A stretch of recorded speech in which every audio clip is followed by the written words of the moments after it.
Media के पत्रकारों ने उस तरीके से अपना स्तर कर लिया है जैसे कुत्ते खड़े होते हैं होटलों के बाहर की मालिक खाएगा और बोटी फेंकेगा।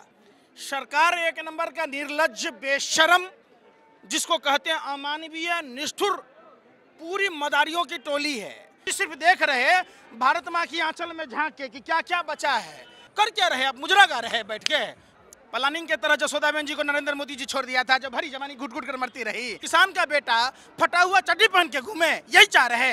ये वही लोग हैं, ये काल नेमी राक्षस की तरह, रावण की तरह लोग हैं। मोदी जी वादे के सच्चे होते तो मोदी जी के भी बच्चे होते। तोता से नहीं खेलना पड़ता, मोर से नहीं खेलना पड़ता। 95% लोगों को गरीब बनाना और 5% लोगों के हाथ में सत्ता का केंद्रीकरण देना। जो गंगाजल हाथ में लेकर रामायण, गीता, कुरान रखकर कहेगी माँ की कसम कहता हूँ, अब जो दिखा रहा हूँ बिल्कुल सच्ची खबर दिखा रहा हूँ। 8 दिसंबर का भारत बंद होता है और उसी दिन शाम में अमित शाह किसानों के गुट को बुला के कहते हैं कि हम बिल वापस नहीं लेंगे। ये सूत्रों की खबर है, मीडिया के हवाले से खबर है। उसी मीडिया के हवाले से खबर है कि किसान बट गए। मेरे साथ प्रकाश हैं जो लगातार इस सरकार पर नज़र बनाए हुए और लगातार विपरीत परिस्थितियों में भी इन्होंने सच का साथ थामे रखा है। क्या लग रहा है, ये भी प्रोपेगेंडा है मीडिया का कि किसान नेता बट गए हैं या कुछ खेल चल रहा है? मीडिया वो दिन दूर नहीं आएगी जो गंगाजल हाथ में लेकर रामायण, गीता, कुरान रखकर कहेगी माँ की कसम कहता हूँ, अब जो दिखा रहा हूँ बिल्कुल सच्ची खबर दिखा रहा हूँ। अपना विश्वास खो चुकी है। देश के चौथे स्तंभ कहे जाने वाले, लोकतंत्र के चौथे स्तंभ कहे जाने वाले मीडिया के पत्रकारों ने उस तरीके से अपना स्तर कर लिया है जैसे कुत्ते खड़े होते हैं होटलों के बाहर की मालिक खाएगा और बोटी फेंकेगा। अजीब सी बात है। अरे भैया, कहाँ से पता चल गया? जो देश के किसान हैं, जब तक कानून वापस नहीं होगा, काला कानून जो कोयला की तरह काला है, जिसमें कितना भी सरफ साबुन सोडा रगड़िएगा, शैम्पू लगाइएगा, कोयला कोयला ही रहेगा, काला ही रहेगा। तो कानून नहीं बदलेगा तो किसान क्या यहाँ पिकनिक मनाने आए थे कि विरोध करने आए थे? तो जब तक वापस नहीं होगा विरोध नहीं होगा। लेकिन अमित शाह ने साफ दो टूक कह दिया कि बिल वापस नहीं होगा। क्या लग रहा है, क्या दबाव में है सरकार? किसानों का प्रोटेस्ट तो सरकार, क्या वोटों का डर नहीं है उसको? सरकार एक नंबर का निर्लज्ज, बेशरम, जिसको कहते हैं अमानवीय, निष्ठुर, पूरी मदारियों की टोली है। अलग अलग भाजपा में नेता अलग अलग खेल दिखाते हैं। कोई बंदर का दिखाता है, कोई भालू का दिखाता है, कोई रस्सी, खुद प्रधानमंत्री जी रस्सी को सांप बना के दिखाते हैं। राख को मंजन बेचने वाले लोग हैं। ये मोदी नहीं मदारी है। झूठ बोलने की इसको पैदाइशी बीमारी है। पूरे जिस टीम का कैप्टन ही बहुरुपिया हो, नौटंकीबाज, ड्रामेबाज हो, बाकी सदस्यों का क्या कहना है आप सोचिए। आखिर क्या जरूरत पड़ी देश के प्रधानमंत्री को ये कृषि काला कानून लाने की? क्या देश में प्रधानमंत्री ने अस्पतालों का अंबार खड़ा कर दिया? क्या प्रधानमंत्री ने देश में स्कूल, कॉलेज, विश्वविद्यालयों का अंबार खड़ा कर दिया? क्या प्रधानमंत्री रोजगार के गंगा बहा दी, मंदी अर्थव्यवस्था से उबार दिया? तो जहां देखना था प्रधानमंत्री जी वहां देख नहीं रहे। प्रधानमंत्री जी सिर्फ देख रहे भारत माँ की आंचल में झांक के कि क्या क्या बचा है, मैं सब कुछ बेच दूंगा। एक होता है पूत, एक होता है कपूत, एक होता है सपूत। प्रधानमंत्री जी उस कपूत की तरह हैं, उस बेबरे बेटे की तरह हैं जो भारत माँ के आंचल में झांक कर देख रहे, हर चीज को बर्बाद कर रहे। और कह रहे 70 साल में हुआ क्या? तो जो आप बेच रहे वही 70 साल में हुआ। कर क्या रहे? आप मुजरा गा रहे बैठ के, क्या कर रहे भैया? इनसे कोरोना नहीं संभला, घर में लुआई नहीं संभली, देश की कानून व्यवस्था नहीं संभली, सरहद नहीं संभला, तो संभला क्या? कुछ नहीं। लेकिन जिस तरह से खबरें आ रही हैं, क्या लग रहा है कि किसान नेताओं में टूट है? और कोई फूट नहीं है भैया, पूरा हिंदुस्तान एकजुट है। हम बिहार से हैं, ये पंजाब से हैं। ये भाजपा और मीडिया वाले जो दलाल मीडिया के भरवे पत्रकार हैं, वो खालिस्तानी अंकिल ढूंढ रहे, देशद्रोही कह रहे, टुकड़े टुकड़े गैंग कह रहे।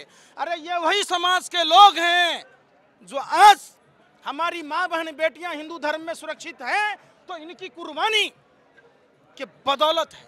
आज हिंदू धर्म के सबसे बड़े रक्षक गुरु तेग बहादुर, जिन्होंने अपने शीश की दान दिया था, बलिदानी दी थी, गुरु गोविंद सिंह जी जो अपने बच्चों की कुर्बानी दी थी। ये तो धर्म की बात हुई। सुनिए ना सर, देश की आजादी की लड़ाई में आइए, जिन 121 लोगों को फांसी की सजा दी गई थी उसमें 93 लोग पंजाबी समाज के थे। जिन 2600 लोगों को उम्र कैद की सजा दी गई उसमें 2100 लोग इस समाज से थे।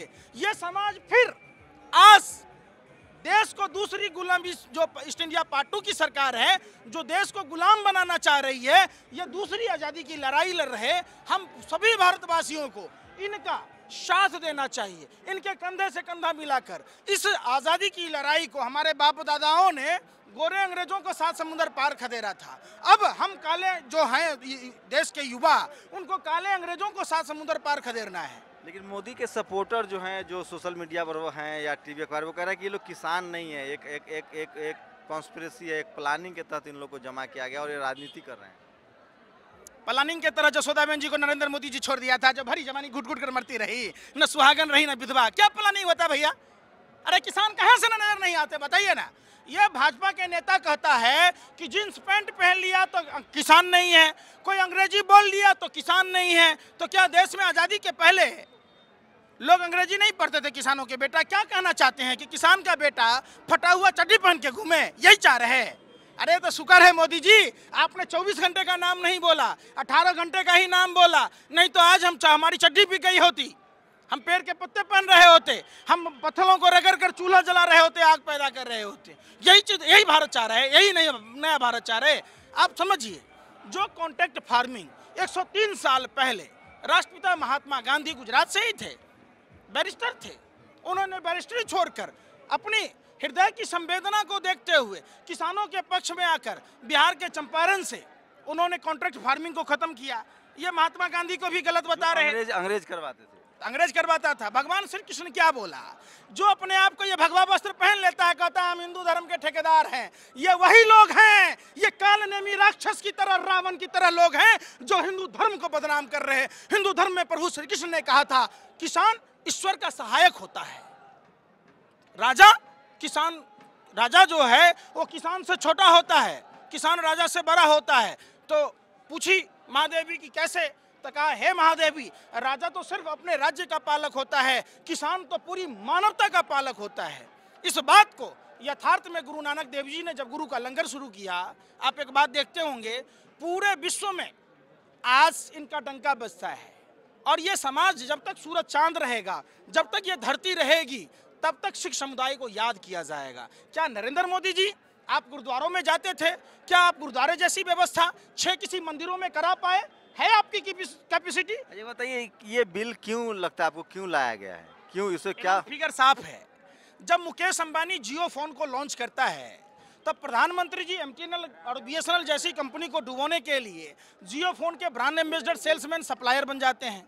जब मुकेश अंबानी रिलायंस पेट्रोलियम प्रमोट करता है, तो प्रधानमंत्री जी भारत पेट्रोलियम को डुबा देते हैं। जब मुकेश अंबानी हैम्बलीज, जो 250 साल ब्रिटिश की कंपनी है खिलौना बनाने की, तो मन की बात में कहते हैं प्रधानमंत्री जी खिलौना बनाइए। अरे काहेला खिलौना बनाइए? दे दे बाबू, हम ऑफिस बना रहे 5 स्टार, दे दे बाबू। मोदी जी वादे के सच्चे होते तो मोदी जी के भी बच्चे होते, तोता से नहीं खेलना पड़ता, मोर से नहीं खेलना पड़ता, पोता पोती को खिला रहे होते। तो इस वादे के देखवे कर रहे हैं। बिल्कुल मन की बात में कहते, जली को आग कहते हैं, बुझी को राख कहते हैं। जिस बात को सुनकर देश की जनता का हाल बेहाल हो जाए, उसे मोदी जी की मन की बात कहता है। मन की बात किससे कहता है? मेहरारू से न करेगा। अब मेहरारू को भरी जवानी में छोड़ दिए। हिंदू धर्म क्यों लाए? बिल पर बताइए ना, बिल क्यों लाए? बिल लाया अंडानी की दलाली करने के लिए। काहे के लिए लाया? 1000 ऑफिस जो पूरे देश में बना है, तो पैसा कहाँ से आया? इनके बाप दादा का रिक्शा चलाए थे, ताबड़तोड़ करके मजदूरी करके आए थे। कहाँ से पैसा आया भैया? कहाँ से आया पैसा? हमको बताइए ना। ये 1000 ऑफिस जो 5 स्टार बने हैं पूरे देश में, हर जिलों में जगह खरीदी गई है, ये भाजपा नेताओं के बाप ने रिक्शा चलाया कि ठेला चलाया कि भीख मांग के लाया कि मोदी जी की तरह 40 साल भीख मांगा कि दे दे बाबू, हम ऑफिस बना रहे 5 स्टार, दे दे बाबू? है ये सब पैसा देश बेचने का पैसा है। एक बात ये बात मोदी समर्थकों को समझ नहीं आ रहा है कि उनके ऑफिस तो खुल रहे हैं, लेकिन जनता अर्ज किया है तबाह होकर तबाही नहीं दिखती। ये तो अंधभक्ति है साहब, इसकी कोई दवाई नहीं बिकती। अंधभक्तों का तो वो हाल है, दिमाग में भूसा भरा हुआ है। ये तो गोबर को भी च्यवनप्राश समझ के चाटे जा रहे हैं, गौमूत्र को अमृत समझ के पी रहे। गाय के बच्चे को ये पता है कि हमको गोबर नहीं खाना है, मूत्र नहीं पीना है, दूध पीना है, उसमें प्रोटीन है। लेकिन अंधभक्तों को भूसा भरा हुआ है, उसको क्या समझ में आता है? तो च्यवनप्राश समझ के चाटे जा रहा है। आप एक बात देखिए, गुस्सा जिसके भरा होगा तो गुस्सा में क्या कीजिएगा? ये सब लतखोर है ये सब। एक बात बताइए, जब 268 टन सोना गिरवी रख दिया, आरबीआई का खजाना खाली हो गया, भारत की तमाम संपत्तियों को बेच दिया, और रेलवे में जहां लालू यादव 1 रुपया टिकट का दाम कम किया था। एक बताइए क्या आपको 8 दिसंबर का भारत बंद था क्या लगा? जिस तरह से गांव शहरों में समर्थन मिला लोगों को, सरकार को झुकना चाहिए था, लेकिन सरकार और टाइट हो रही है। क्या लग रहा है, सरकार डराने की कोशिश कर रही है या लग रहा है कि थोड़ा सा इनको और इनसे टाइम पास किया जाए, खेला जाए, किसान हो सकता है टूट जाए? सरकार पूरे देश की भावना के साथ खेल रही है, देश को गर्त में ढकेल रही है। MS गोवलकर RSS के रॉयल सीक्रेट सर्विस वालों के द्वितीय गुरु हैं। उनकी किताब है वी आर आवर नेशनहुड। उसमें 147वें पेज में लिखा है 95% लोगों को गरीब बनाना और 5% लोगों के हाथ में सत्ता का केंद्रीकरण देना। जो अंबानी, अडानी, पौने 2 आंख वाला बाबा रामदेव, कहाँ है सब? कहाँ है कुंभकर्ण की तरह? कुंभकर्ण को भी फेल कर दिया अन्ना हजारे। कहाँ सोया हुआ है पता नहीं, वो 6 महीना सोता था, पता नहीं कितने साल से सो रहा है। देश को जानबूझकर गर्त में ढकेला जा रहा है। भारत बंद तो एक दिन हुआ था ना, ये तो भारत बंद देख लीजिए कब से कैले है। अनप्लान्ड लॉकडाउन में जानबूझ के ट्रेनों को बंद कर दी गई ताकि ट्रेन घाटा में जाएगा और चाइना के सहयोग से मुकेश अंबानी के हाथ रेलवे बेच दिया जाएगा। आज देश में यही खेल चलता है, हर डिपार्टमेंट को नुकसान में लाकर उस डिपार्टमेंट को बेच दिया जाता है। ये सारा खेल प्रक्रिया देखिए, ये अंबानी अडानी को जो भारत की जो कृषि मंत्रालय के अंतर्गत जमीनें आ रही है, वो जमीन मुकेश अंबानी को देने के चक्कर में ये देश में कृषि काला कानून लाया गया। एक बात बताइए, कहते हैं प्रधानमंत्री जी कि आज तक के इतिहास में भारत में कोई भी प्रधानमंत्री ऐसा कानून नहीं लाया। बिल्कुल सही कहा आपने, आपने ऐसा कानून लाया कि पूरे देश के किसान भुखमरी के कगार पर हैं। आप एक बात बताइए, जो सुषमा स्वराज कहती थी किसान का ATM होता है आड़ती, जो राजनाथ सिंह जी कहते थे कि चंद कदमों की दूरी पर है, आज देश के तमाम संवैधानिक संस्थाओं के लोग, सभी पार्टी के नेता कहाँ हैं? किस बिल में छुपा है? देश पूछता है। जो किसान छोटे किसान हैं, जो बटेदारी करते हैं, जिनके पास 1 एकड़ से कम जमीन है, वो अपना फसल क्या लंदन में बेचने जाएगा? कहता है इंटरनेशनल मार्केट खोल दिया। अरे किसके लिए खोल दिया? अंबानी अडानी के लिए है? किसको समझा रहा है भैया? मुंह में राम बगल में छुरी, राम राम रटना पराया माल अपना। ये तो हिंदू धर्म को बदनाम करने वाले इतने बड़े व्यभिचारी लोग आए हैं। पूरी की पूरी देखिए, संतानों हम लोग अभी टिकरी बॉर्डर पर हैं और किसानों का आंदोलन अभी भी चल रहा है। ये जो सारी बातें हैं, ये पूरे देश के लिए बहुत ज़रूरी है। आपको सुनना चाहिए, समझना चाहिए और उसके बाद आप ज़रूर कमेंट कीजिए, जवाब दीजिए कि क्या ये जो शख्स कह रहे हैं वो सही है या गलत है। एक बात तो तय है कि इस देश में जिस तरह से 8 दिसंबर को भारत बंद को समर्थन मिला है, मीडिया भले ना दिखाए, लेकिन लोगों में गुस्सा है। सरकार की लगातार कोशिश है कि किसानों को और थोड़ा तकलीफ़ दिया जाए। सर्दी का मौसम है, उनको उलझाया जाए, शायद वो कहीं पीछे हट जाए, लेकिन किसान जो हैं वो अभी फ़िलहाल पीछे हटने को तैयार नहीं है। कैमरामैन तारा दत्त के साथ शंभू कुमार सिंह, नेशनल दस्तक, टिकरी बॉर्डर, दिल्ली। नेशनल दस्तक की आपसे गुजारिश है कि अगर इसको बचाना चाहते हैं तो नेशनल दस्तक को सब्सक्राइब करने के लिए रेड कलर के सब्सक्राइब बटन को दबाएं, फिर बेल आइकन की घंटी दबाएं। नेशनल दस्तक को बचाने के लिए बहुत जरूरी है कि हर खबर को शेयर करें, लाइक करें, कमेंट जरूर करें।